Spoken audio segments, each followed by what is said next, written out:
My name is Ji-Yeon Yuh, and I was born in Seoul, Korea in 1965. And I first came to the US in 1970 at the age of 5.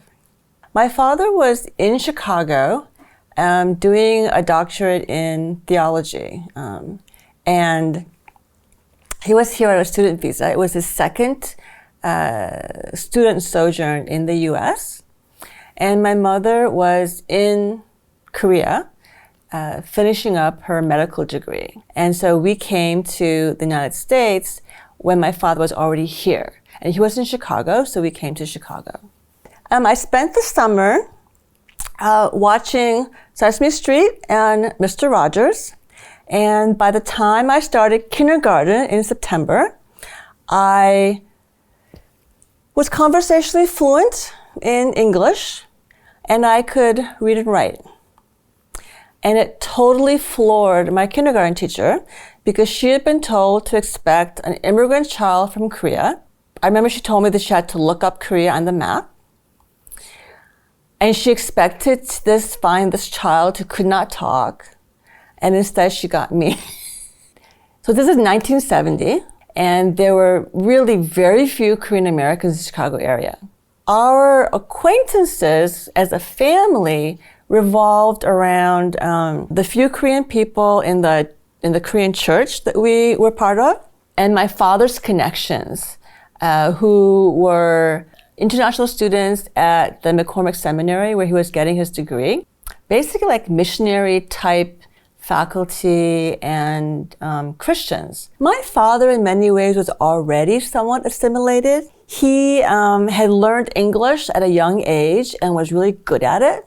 When he did his required military service, one of his duties was liaisoning with the American military personnel. So he was accustomed to speaking to people from lots of different countries. He didn't mind talking to, white Americans, black Americans, etc. And he was interested in that. My mother, on the other hand, was like, why do I have to associate with white Americans? Right? Like, I'll associate with these, your white professors and etc. But that's it. My English language ability progressed at a rapid rate, whereas my Korean language ability did not keep up according to my grade level. So when I was in 3rd grade, my mom, I guess, must have sensed this. And what she did, she was a doctor and she was doing every 3rd night, overnight rotation, working, 36 hours straight. But in the middle of this, what she did was she purchased different color felt cloth, made a felt board, and then cut out felt Hangul letters, Korean letters, and put them on the felt board to teach me the Korean alphabet. For high school, I went to an exclusive elite private school, the Latin School of Chicago. It was a completely different world. My recent immigrant background was normal in my neighborhood. The Latin School of Chicago was very wealthy and either WASPy or wealthy Jewish American. It was weird. It was actually the first time that I really recognized and felt class difference, right? So in the Korean American community, my mom's a doctor, my dad's a minister, and we weren't wealthy, but because of their professions, right, we had social status, right? And I didn't really understand what that was all about until I went to Latin School of Chicago, and suddenly, to my fellow students, I was just an immigrant kid. That was when I first really began to understand that in the general scheme of things, being immigrant was lower class and not quite American enough, and being Asian was even worse. I would say that my role model for how to be a woman was really my mom. My mom was the kind of person who, even though she had a really significant and important career as a doctor, she was also a homemaker and mother. What that meant was she really had 2 full-time jobs. I very clearly remember that my mother always dressed properly to go outside. Like the American habit of like run to the grocery store in whatever you're wearing, that did not wash. And I remember she told me very specifically, you have to go outside with your makeup done and your hair done and properly dressed. Otherwise, those Americans, they'll look down on you. I think I must have been like maybe 12 when she told me that. And I remembered it often after I got married and had children. Because what I noticed was if I went to the Macy's with my children in tow, especially all three of them, right? Like I could stand in the Clinique counter, for example, talking to my children and waiting my turn on a busy Saturday. The Clinique clerk would overlook me and go to somebody who had like just arrived. Because all she saw was an immigrant Asian woman speaking some Asian language, talking to a gaggle of kids, right? And so probably not a worthwhile customer. And when that kind of thing happened, I was like, well, am I being oversensitive? But I always remember what my mom said about you have to dress the part. And I thought, she was right. In my head, my choices were between going to Harvard or Yale and going to Stanford. Really at Stanford, what I did more than anything else was work at the student paper. The student paper was an independent entity, independent corporation with an over $1 million a year budget. Really, once I started working there my sophomore year, I majored in the daily more than anything else. The summer that I was supposed to take the MCATs, I took a journalism internship at the San Diego Tribune as a feature writer instead.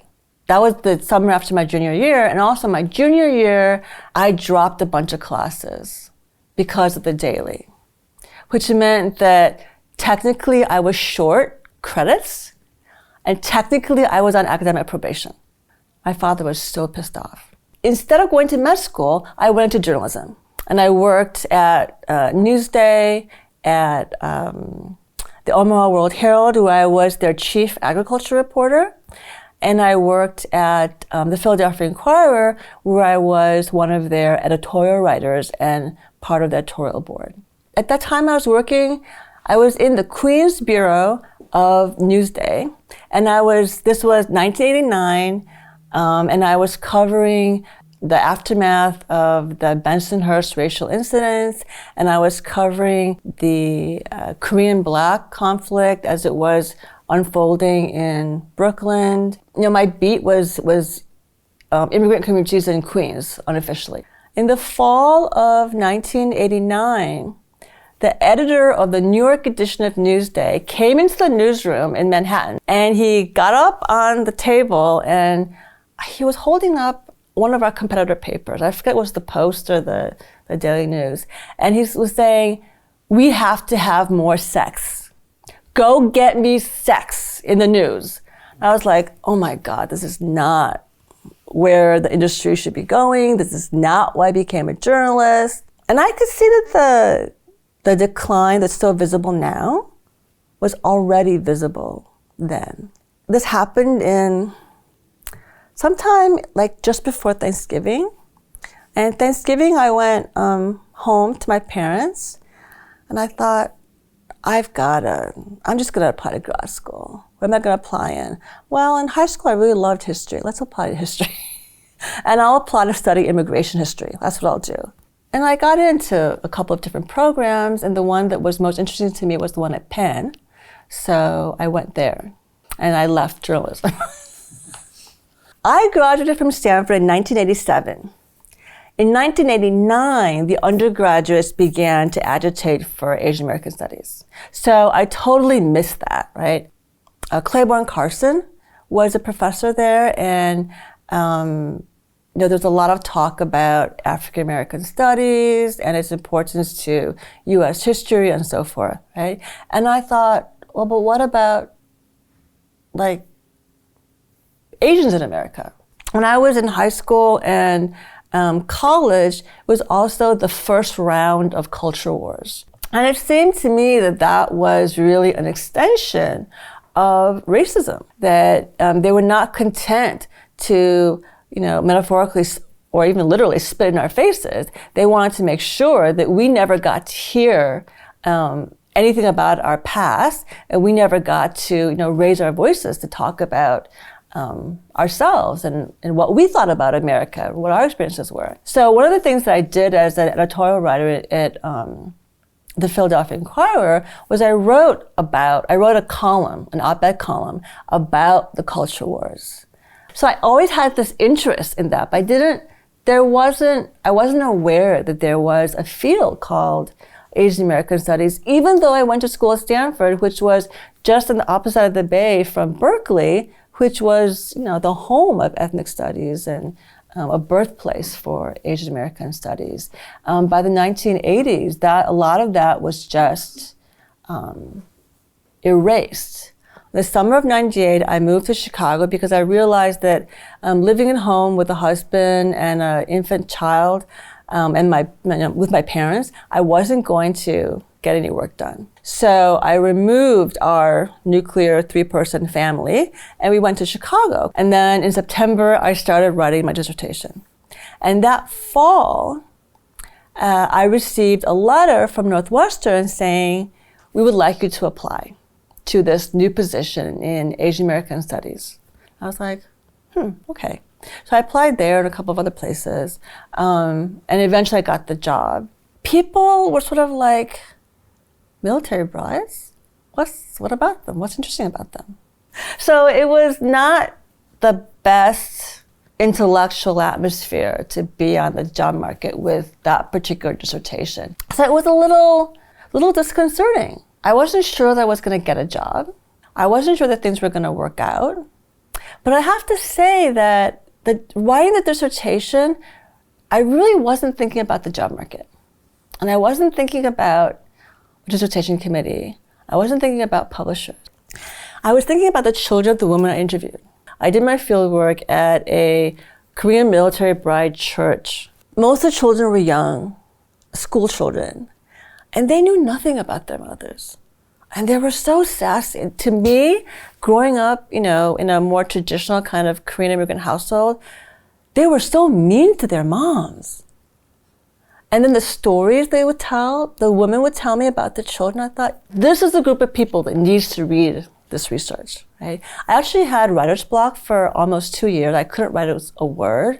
And the way I got out of it was I finally realized who I'm writing this for. It may have more significance than I realize. A couple times a year, 2-3 times a year, I get emails from grown children of military brides. Some of them are older than me, who write about having somehow found the book and what that book means to them and how it changed their relationship to their mothers. So in terms of significance that's not personal to me, that actually might be the most significant. My name is Ji-Yeon Yuh, and this is my Korean American story.